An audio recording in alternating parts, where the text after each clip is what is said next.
So what does it really take for a company to grow? And I don't mean just for a month, but sustainably, year after year. It's got to be one of the biggest questions in business, right? We hear this term growth hacking all the time, and we tend to think of these clever little tricks or some kind of secret shortcut. But what if the real answer isn't a hack at all, but a system? Today we're going to deconstruct the core ideas from the growth hacking book to find out. We're going to unpack how modern companies are building these powerful, scalable growth engines, not through guesswork, but through a solid process, through data, and a really disciplined plan. And to really get our heads around this, we're going to break it down into 6 key pillars. First up, we'll redefine what growth truly means, moving way beyond the buzzwords. Then, we'll see why a purposeful content strategy is so absolutely crucial. After that, we'll dive into the surprising, and I mean really surprising, economics of customer retention. We'll even look at some specific tactics used on major platforms before zooming out to see how sustainable systems and powerful storytelling come together to create the ultimate competitive advantage. Okay, let's jump right. All right, so let's start with that term, growth hacking. You know, it gets thrown around a lot, and it often makes us think of these quick fixes or some kind of magic bullet for instant success. But the core idea in this book is that real sustainable growth isn't about tricks at all. It's about building a holistic, fully integrated system. Here's how the book really defines it, and I think this is key. Growth is what happens when you combine value creation, that's your product, your service, with effective value communication and distribution, which is basically your marketing. When those two parts are working together perfectly, the result is value delivery to the customer.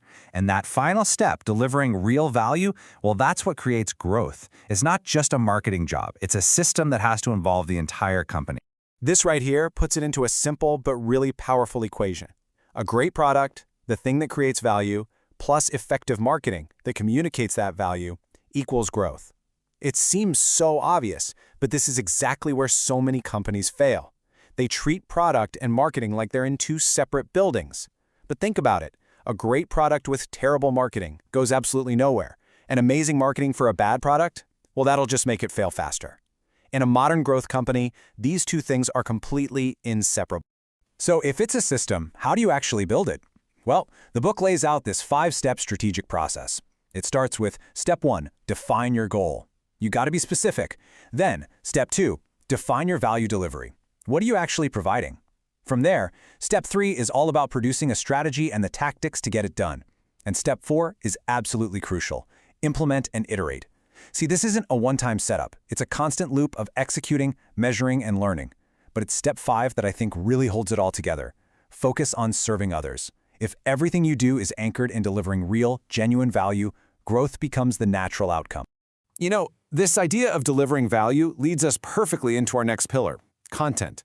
We're all told we need to create content, but let's be honest, so much of it feels pointless, like it's just being made for the sake of it. The book calls this a purposeless content strategy, and it's a huge, totally ineffective waste of resources. Just look at the difference here. On the left, you've got the result of a purposeless strategy, this dusty, lifeless archive of blog posts that literally nobody reads. This is what happens when companies create content just to appear active. But on the right, that's purposeful content. It's totally aligned with the brand's core beliefs, it's designed to hit clear, measurable goals, and most importantly, it communicates a vision for the world. So what does that actually look like in the real world? Well, think about Slack. They don't just write about their software features, they explore the entire future of work. Or look at General Electric. They're this huge technology conglomerate, so their content explores big, world-changing ideas like robotics. The key takeaway here is this: your content shouldn't just be about what your product does, it has to be about what your brand believes. But even with amazing content, you face this huge challenge, and this quote just nails it. If you're out of your reader's sight, pretty soon you're going to be out of their minds. The book uses Tim Ferriss as a masterclass in how to solve this. He's got this massively popular blog, but he knows people will forget to come back. So what does he do? He uses that blog to constantly drive people to his email newsletter, 5 Bullet Friday. The blog feeds the email list, and the email list drives people right back to the blog. It's this powerful self-reinforcing loop that keeps him top of mind. Brilliant. And that idea of retention is so critical it gets its own section. Most companies are just obsessed with acquiring new customers, but the book argues the real gold is in keeping the ones you already have. You know the old saying, a bird in the hand is worth 2 in the bush? Well, in business, the numbers show it might be worth a whole lot more than that. Let's look at the data here, because this is just wild. Research from the very respected firm Bain & Company found that a mere 5%, Just a 5% increase in customer retention can lead to a profit increase of anywhere from 25% to an incredible 95%. Just let that sink in for a second. A tiny, tiny improvement in keeping your customers can almost double your profits. Honestly, this one single statistic should change how every business on the planet sets its priorities. And the evidence doesn't stop there. More data shows that your existing customers are 50% more likely to try new products you launch. On top of that, they spend, on average, 31% more than new customers do.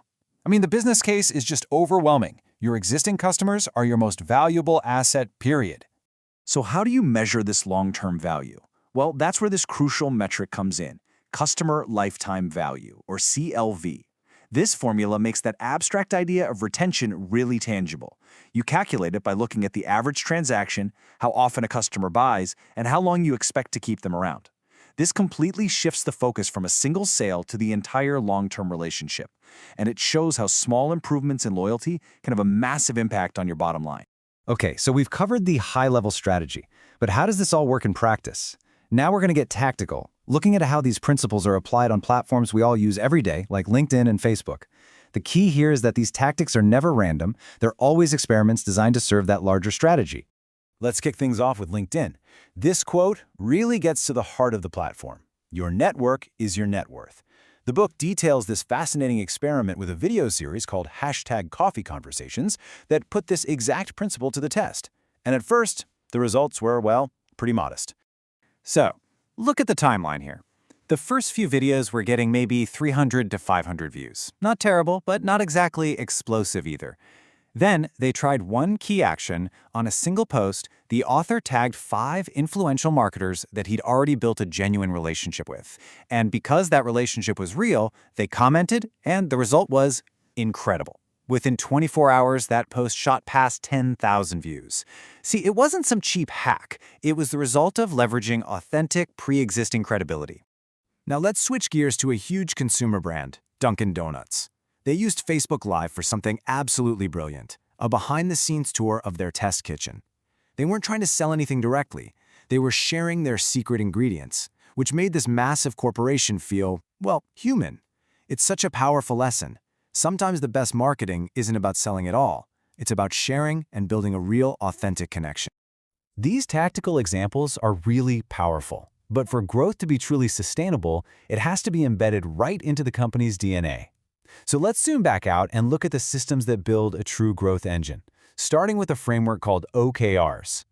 So OKR stands for Objectives and Key Results. It's a goal-setting framework used by giants like Google. It's actually pretty simple. The objective is your big, ambitious goal, like increase user engagement. Then the key results are the measurable outcomes that prove you actually did it, like increase daily active users by 15%. This system creates perfect alignment. Everyone in the company knows the goal and knows exactly how their work is being measured against it. Now, this level of alignment is critical, but how does a startup compete with a company like Google for talent when they can't possibly match the salary? The answer is right here in this quote. The best people, the real A players, they don't just want a paycheck. They want to build something meaningful. They don't want to be a tiny cog in some huge machine. So, startups don't compete on salary. They compete on mission. They offer the chance to make a real impact, and that's often a much, much more powerful draw. And this brings us to our final and maybe our most important pillar. We've talked about systems and tactics, but the ultimate competitive advantage, according to the book, is story and community. And why is that? Because a great story creates an emotional connection that features and price just never can. And a strong community? Well, that builds a protective moat around your business that competitors simply can't cross. A fantastic example of this is the San Pedro fish market. Instead of just running ads, they created a whole reality TV show about their family-run business called Kings of Fish. It was pure storytelling. And the results? They were staggering. Just look at this. Revenue jumped 20%. The show got over 120 million social views, and they opened 3 new locations. They didn't sell fish, they sold a story, and their customers became loyal fans. So, after breaking down all these ideas, it really all comes back to this one fundamental question for any business out there. Is your growth strategy a series of temporary hacks, or is it a sustainable system built on value, on retention, and on storytelling? The answer to that question right there is the difference between fleeting success and lasting growth.